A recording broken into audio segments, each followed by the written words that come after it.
இன்னைக்கு போட்ட போடல அந்த மாணிக்கம் பாய் அப்படியே அடங்கி போயிருப்பான். அனுபவிக்கட்டும்டா, நல்லா அனுபவிக்கட்டும். அவன் தங்கச்சியை பொண்ணு பார்க்க வந்தவங்க அவனை காரி துப்பிட்டு போயிருப்பாங்க. போலீஸ் நேரம் அவனுக்கு லாடம் கட்டியிருப்பாங்க. யாருக்கிட்ட மோதுறான்? போறம்போக்கு பயம். இனிமே அவன் நம்ம வழிக்கு வர முடியாதபடி கீழே தள்ளி விட்டுட்டான். எழுந்திருக்கவே முடியாது. ரமேஷ், ஏண்டா உன் புத்தி இந்த மாதிரி கோணலான வழியிலேயே போயிட்டு இருக்கு? எதுப்பா கோணல் வழி? இதுக்கு பேர் தான் ராஜதந்திரம். முட்டாள்தனமா பேசாதடா. 1000 பிரச்சனை தான் நமக்குள்ள இருந்தாலும் ஒரு அப்பாவி பொண்ணோட வாழ்க்கையில இப்படி ஆடா விளையாடுறது? எந்த ஒரு காரியத்தை பண்ணாலும் கொஞ்சம் நியாய அநியாயத்தை பார்த்து தாண்டா பண்ணணும். அவன் என்ன நியாய அநியாயத்தை பார்த்தான்? ஒரு அயோக்கியனை தண்டிக்கிறதுக்கு அயோக்கியத்தனமான வேலை தான் பண்ணணும். டேய், மத்த எந்த காரியத்தை பண்ணாலும் அதுல நான் தப்பே சொல்ல மாட்டேன்டா. ஆனா ஒரு அப்பாவி பொண்ணோட விஷயத்துல இப்படியா நடந்துக்கணும்? பாவம்டா. இந்த பாவம் இன்னைக்கு இல்லாட்டாலும் நாளைக்கு நம்மள தாண்டா பாதிக்கும். ஏன்பா இவ்வளவு டீப்பா திங்க் பண்ணிட்டு இருக்கீங்க? அப்படிலாம் ஒண்ணு நடக்காது. ஒரு பொண்ணை நம்ப வச்சு ஏமாத்தலாமாடா? அதுவும் ஒரு நல்ல ஆம்பளைக்கு அழகே கிடையாது. அதை விட நீ மாணிக்கத்தோட கைய காலம் உடைச்சிருக்கலாம், அதுவே பரவாயில்ல. பாவம்டா அந்த பொண்ணு. நீ அவளை லவ் பண்றதா நம்பி. இப்ப என்ன பண்ணணும் சொல்றீங்க? அந்த பொண்ணு நீங்களும் நானும் உட்கார்ந்துட்டு இருக்கும் போதே ரமேஷ் கிட்ட வழிவா? இவங்கிட்ட ஈன்னு பேசினா உடனே அவளை இவன் கட்டிக்கணுமா? ஏய், நீயும் ஒரு பொம்பளையா இருந்துட்டு இந்த மாதிரி பேசுறியடி. அவன் பண்ணது பெரிய பாவம்.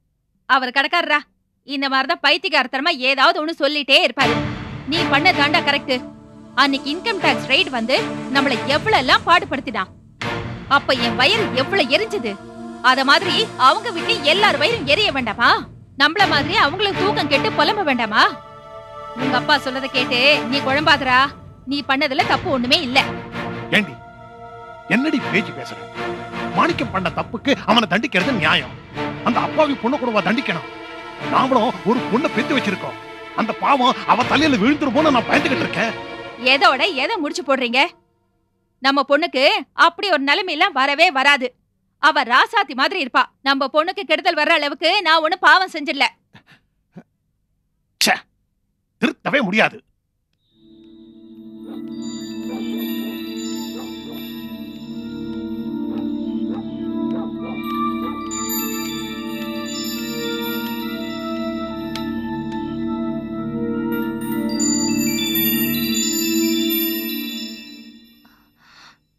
என்னாச்சு? நிர்மலா பத்தி ஏதாவது தெரிஞ்சுதா? வந்துட்டா, வீட்டுல தான் இருக்கா. எப்ப வந்தா? நான் இங்க இருந்து கிளவி அம்மாவையும் ஆட்டோல கூட்டிட்டு போனல, வீட்டு வாசல்ல போய் இறங்குறேன். வாசல்ல குத்துக்கலுமா உட்காந்துருக்கா. என்ன ஏதுன்னு கேட்டா காலேஜ்ல லேட் ஆயிடுச்சுன்னு சர்வ சாதாரணமா சொல்றான். சாதாரணமா சொல்றாளா? பின்ன அம்மா அப்புறம் மிரட்டி கேட்டாங்க. என்ன தெரியுமா சொல்றா? அவளுக்கு இந்த கல்யாணத்துல இஷ்டம் இல்லையா, அதான் இப்படி எல்லாம் பண்ணிட்டு இருக்கலாம். என்ன தைரியம்டா அந்த கழுதைக்கு? எவ்வளவு கஷ்டப்பட்டு எல்லாத்தையும் அரேஞ்ச் பண்ணி காத்துக்கிட்டு உட்கார்ந்திருக்கமே, நம்மள என்ன கிறுக்கங்க நினைச்சிட்டாளவ? பொறுமையா இருங்கண்ணே, கோபப்பட்டு எதுவுமே ஆகாது. அமைதியா இருங்க ப்ளீஸ். ஆமாங்க, நீங்க அப்பல இருந்து நிம்மதி இல்லாம பதட்டப்பட்டுட்டே இருக்கீங்க. கொஞ்ச நேரம் அமைதியா இருங்க. நான் இப்ப எதுக்கு வந்தேன்னா, நீங்க எல்லாம் கவலையோட டென்ஷனோட இருப்பீங்க நிர்மலாவை பத்தி. அதான் வந்துட்டாங்கிற விவரத்தை சொல்லிட்டு போலாம் தான் வந்தேன். ரொம்ப லேட் ஆயிடுச்சு. நிம்மதியா தூங்குங்க, காலையில பேசிக்குவோம். டேய், நம்ம வேலை கொஞ்சமாவது பயம் இருந்திருந்தா இப்படி எல்லாம் செஞ்சிருப்பாளடா. சரிண்ணே, அதெல்லாம் அப்புறம் பேசிக்கலாம். அதான் வந்துட்டாளே, கொஞ்சம் பொறுமையா இருங்க. ஆமாங்க, நான் கிளம்புறேன். அம்மா காத்துட்டு இருப்பாங்க. வரேன்.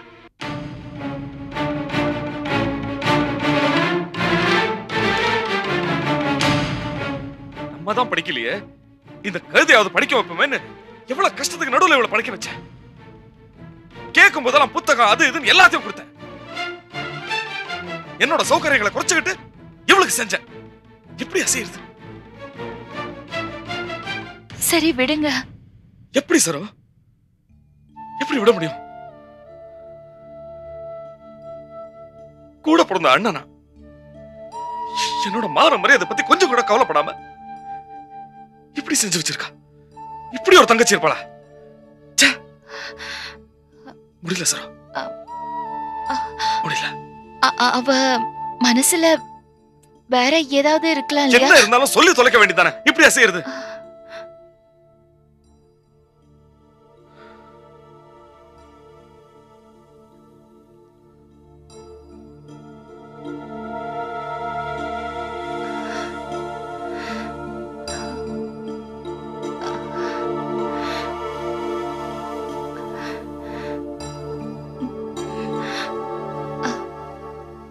எனக்கு ஒரு சந்தேகம்.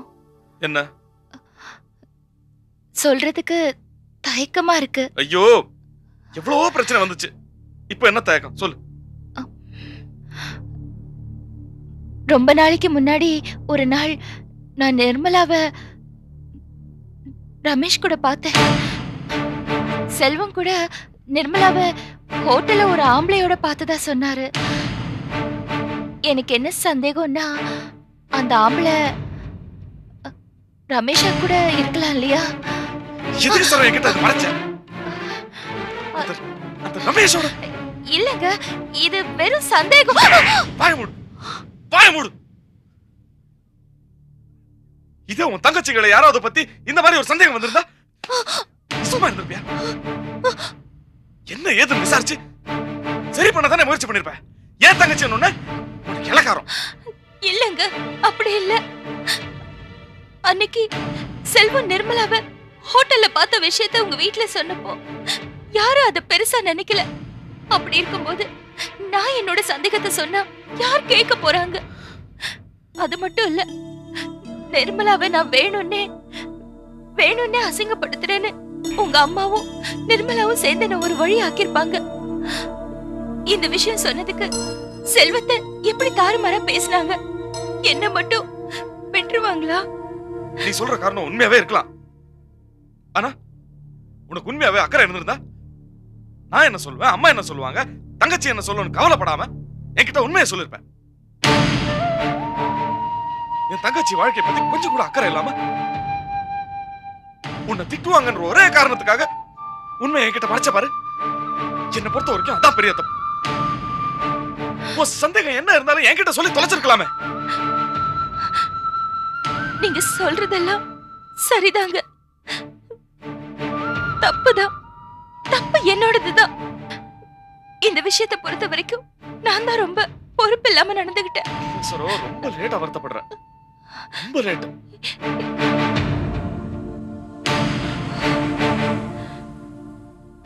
சரி, உன்னை மட்டும் சொல்லி என்ன பிரயோஜனம்? என் கூட பிறந்தவ எப்படி செஞ்சிருக்கா?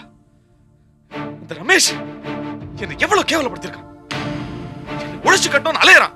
அவனோட என்னங்க என்னங்க இது? இல்ல சரோ, ஆத்திரமா வருது. அவளை உரைய விட்ட வெற்றி இல்லன்னு தோணுது. இத பாருங்க, நம்ம கிட்ட இப்ப இருக்கிறது வெறும் சந்தேகம் மட்டும்தான். ஒருவேளை உண்மை வேற மாதிரியா கூட இருக்கலாம் இல்லையா? காலையில போலாம், நல்லா விசாரிச்சுட்டு அப்புறம் என்ன பண்ணணுமோ அத பண்ணலாம். கோவப்படாதீங்க, இது நம்ம நிர்மலாவோட வாழ்க்கை பிரச்சனை. அவசரப்பட்டுடாதீங்க.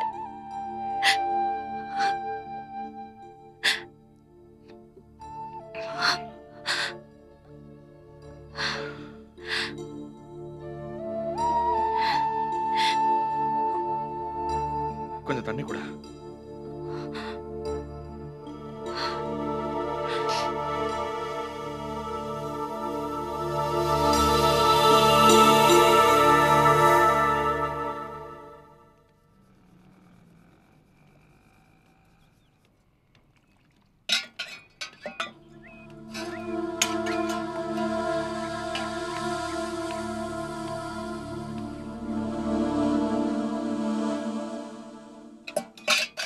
வாங்கண்ணே, வாங்க.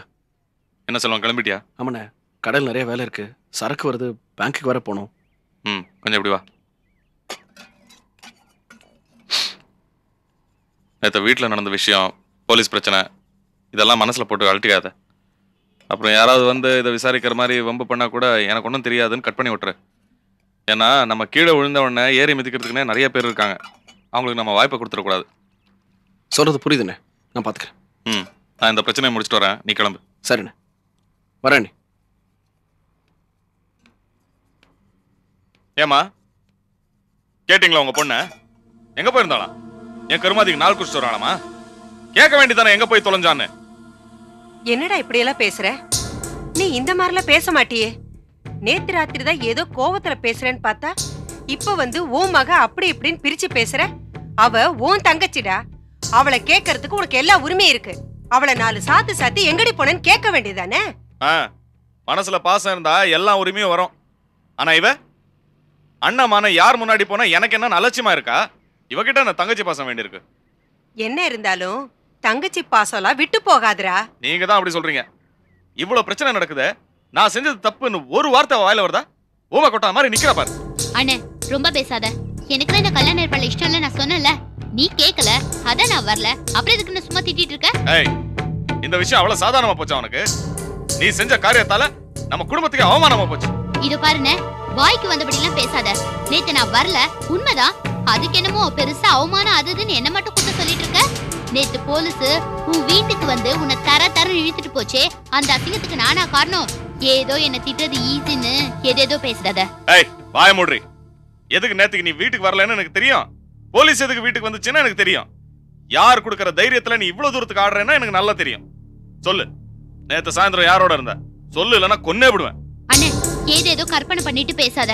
நீங்க பாக்குற சம்மதம் எனக்கு பிடிக்கல, அதனால தான் நேத்து நான் வரல.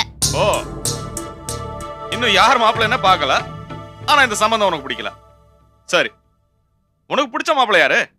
யார பார்த்து வச்சிருக்க? யாருவோம் காதலன்? அப்படி எல்லாம் யாரும் இல்ல. உன் கோவத்தை என்கிட்ட காட்டாத, அதுக்கு நான் ஆள் இல்ல. பாய திறந்தா பொய். பொய்ய தவிர வேற எதுவும் பேச தெரியாதா உனக்கு? சொல்லு, இப்பயாவது யார காதலிச்சு தொலைற? நான் யாரையும் காதலிக்கல. திரும்ப எதுக்கு அதையே கேக்குற? ஏண்டா அவ தான் ஒண்ணு இல்லன்னு சொல்றாளே, அவ சொல்றத நம்பாம அவளை ஏன்டா சந்தேகப்படுற? மா, இவ விட்டா ஊரையே ஏமாத்திடுவா. ஆனா நான் ஏமாறதா இல்ல. இவ யார லவ் பண்றா தெரியுமா? ரமேஷ், சிவசாமியோட பையன். என்னடா என்னென்னமோ சொல்ற? உண்மையதாமா சொல்றேன். அந்த ரமேஷ் சந்தர்ப்பம் கிடைச்சா என்ன கொன்னு குழி தோண்டி புதைக்கணும்னு ஆசைப்படுறான். இவன் அவனை லவ் பண்றதுக்கு எனக்கு சாப்பாடுல கொஞ்சம் விஷத்தை கலந்து கொடுத்துடலாம். உங்க மேல சத்தியம் பண்ணி சொல்லுங்க அவனை லவ் பண்ணலன்னு. டேய், எனக்கு என்னமோ நீ சந்தேகப்படுறது தப்புன்னு தோணுதுடா. ரமேஷுக்கும் நமக்கும் பகை இருக்குன்னு தெரிஞ்சதுக்கு அப்புறமும் இவ எப்படி அந்த காரியத்தை செய்வா? யாரா உனக்கு அப்படி சொன்னது? இவ பைக்ல அவனோட போனத சரோ பாத்துருக்கா. அன்னைக்கு செல்வம் கூட படிச்சு சொன்னான். நம்ம தான் கேட்டுக்கல. இவன் அன்னைக்கு ஹோட்டலுக்கு போனதும் அந்த ரமேஷோட தான். ஏன் நீ உங்க ஊம குசும்ப காட்டிட்டீங்கல்ல? அன்னைக்கு நான் பேசினப்ப என்ன சொன்னீங்க? இந்த காலத்துல ஒருத்தன் கூட பைக்ல வருது சின்ன விஷயம், அத நான் தப்பா நினைக்கல, பெருசா சொல்லிட்டு இப்ப அண்ணன் கிட்ட போட்டு கொடுத்துட்டீங்கல்ல? இல்ல நிர்மலா, நான் இத சும்மா சந்தேகப்பட்டுதான் சொன்னேன். எப்படா சந்தர்ப்பம் கிடைக்கும்னு காத்து இருந்துட்டு கரெக்டா புருஷன் கிட்ட மந்திரம் ஓதிட்டீங்க. உங்கள மாதிரி ஒரு சகுனி பொம்பளைய நான் பார்த்ததே இல்ல. அதிகமா பேசாத. அன்னைக்கு சரோக்கு உன்னை பத்தி சரியா தெரியல, அதான் இந்த விஷயத்தை பெருசா எடுத்துக்காம விட்டுட்டான். அது சரோட குணம். ஆனா இன்னைக்கு உன்னை பத்தி தெரிஞ்சு போச்சு, அதான் சந்தேகம் வந்து என்கிட்ட சொன்னான். அது சரி, நீ செஞ்சது தப்பா இல்லையான்னு முதல்ல சொல்லு. அதை விட்டுட்டு அவ மேல பாயிர. இப்ப கேக்குறேன், சொல்லு, நீ அந்த ரமேஷ் பையனை லவ் பண்றியா? ஆமா, நான் ரமேஷை தான் லவ் பண்றேன். ஆனா சொந்த தங்கச்சிய கொழுந்தனோட சிரிச்சு பழக விட்டுட்டு வளைச்சு போட நினைக்கிற உங்க சம்சாரத்துக்கு என்ன குறை சொல்ல என்ன யோகிதை இருக்கு? நான் லவ் பண்றது ஒண்ணும் அதை விட கேவலமான காரியம் ஒண்ணும் இல்ல. ஏண்டா இப்படி மாட்டை அடிக்கிற மாதிரி அடிக்கிற? கல்யாணம் ஆக வேண்டிய பொண்ணு ஏதாவது ஒண்ணு கிடக்க ஒண்ணு ஆயி போச்சுன்னா அவ வாழ்க்கையே கெட்டு போயிடுண்டா. போட்டோமா போட்டோம். இப்படி ஒருத்தியோட வாழ்க்கை அப்படிதான் போனோம். சும்மா நிறுத்துறா. அவ தப்பே பண்ணி இருந்தாலும் அதுக்காக உன் பொண்டாட்டி பண்ணது மட்டும் சரியா? அவ மனசுல ஒரு சின்ன சந்தேகம் வந்திருந்தாலும் அவ என்னடா பண்ணிருக்கணும்? அதை என்கிட்ட தானடா சொல்லிருக்கணும். அதை விட்டுட்டு வெள்ளம் தலைக்கு மேல போனதுக்கு அப்புறம் நல்ல சமயம் பார்த்து உன்கிட்ட ஓதி விட்டுட்டு இப்படி என் பொண்ணை அடி வாங்க விட்டுட்டு வேடிக்கை பாக்குறாளே, இதுக்கு என்னடா அர்த்தம்?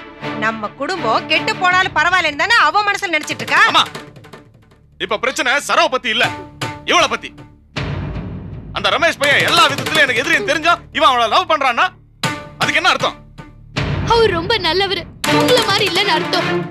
உங்க தங்கச்சின்னு தெரிஞ்சும் என்ன உயிருக்கு உயிரை காதலிக்கிறாரு. நீ அவங்களுக்கு பண்ண துரோகத்துக்கும் பாவத்துக்கும் இப்ப இப்படி அனுபவிக்கிற. நீ பண்ற தப்புக்கெல்லாம் நான் ஏன் தண்டனை அனுபவிக்கணும்? எனக்கு கிடைக்கிற நல்ல வாழ்க்கைய நான் ஏன் கெடுத்துக்கணும்?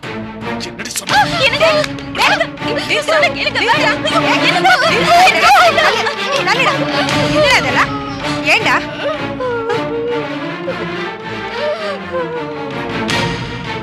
போதுமடி போதுமடி உனக்கு. இப்போ உனக்கு குழு குழுன்னு இருக்குமே, சந்தோஷம் தானே? என்ன நீங்க நடந்த எல்லாத்தையும் உனக்கு சாதகமாக்கிக்கிட்டு இவனுக்கு நல்லா தூபம் போட்டு ஓ பாட்டுக்கு இவனை ஆட வச்சிட்டல்ல. என்கிட்ட இருந்து இவனை பிரிக்கிறதுக்கு பெருசா ஏற்பாடு பண்ணிட்டேன்ல. என் புள்ள என்ன ஒரே அடியா வெறுத்து ஒதுக்கணுங்கிறதானடி உன்னோட ஆசை. என்ன அது? நடந்த பிரச்சனைக்கெல்லாம் ஏன் தலைய உருட்டினா எப்படி? இங்க நடந்ததுக்கெல்லாம் நான் தான் பொறுப்புன்னு எப்படி அத்தை சொல்றீங்க? எல்லாம் ஓ திட்டம் தாண்டி. ஊமக்கோட்டா மாதிரி இருந்துகிட்டு நேரம் பார்த்து காரியத்தை சாதிச்சுக்கிட்டேல.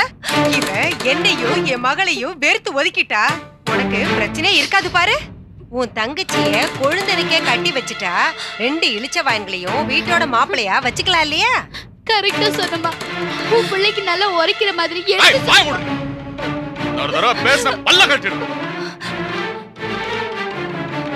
அம்மா பொண்ணும் முட்டாள்தனமா பேசாதீங்க. இந்த வீட்டுல சரவ பத்தி பேசுறதுக்கு யாருக்கும் அருகதை கிடையாது. வாடி வாடிங்கறல.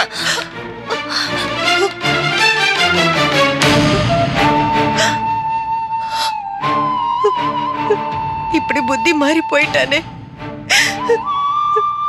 அவன் ஒரேடியே என் பிள்ளைய மயக்கிட்டாளே.